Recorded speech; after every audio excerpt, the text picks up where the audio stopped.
শাহিদুর রশিদ শাবলু আপনি জানতে চেয়েছেন, আমি আমার জীবন নিয়ে চিন্তিত, সারাক্ষণ নিজের মধ্যে হতাশা কাজ করে, কিভাবে হতাশামুক্ত হতে পারি, পরামর্শ চাই।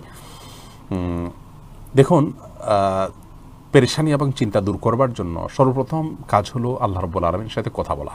আপনি সিজদায় গিয়ে আল্লাহর সাথে একটু কথা বলুন, ভোর রাতে উঠে একটু তাহাজ্জুদ পড়ে আল্লাহর কাছে একটু কাঁদুন, মন খুলে কথা বলুন, আপনি ইনশাআল্লাহ কিছুটা হলেও হালকা ফিল করবেন। আর হতাশা এটা শয়তান মানুষের মধ্যে সৃষ্টি করে, এটা কাফিরদের কাজ।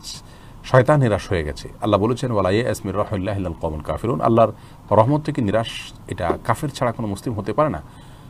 অতএব হতাশা থেকে নিজেকে বাঁচিয়ে রাখার জন্য সংগ্রাম করা, নিজেকে আশার আলো দেখানো বা আশাবাদী হওয়া, এটি আমাদের ইমানের দাবি।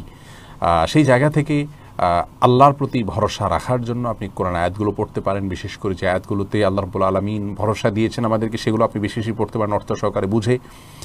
আর দুরূদ বেশি বেশি করে পড়তে পারেন, ইস্তেগফার বেশি বেশি করে পড়তে পারেন। আর যেটি শুরুতে বলেছি সে আমলটি করবেন, ইনশাআল্লাহ আল্লাহ তাআলা আপনাকে হেফাজত করবেন। নামাজ পড়ে খুব লম্বা দীর্ঘ রুকু সিজদা খুব সময় নিয়ে নামাজ পড়ে আল্লাহর কাছে দুহাত তুলে চোখের পানি ফেলে দোয়া করবেন, ইনশাআল্লাহ আপনি কিছুটা হলেও ভারমুক্ত হবেন।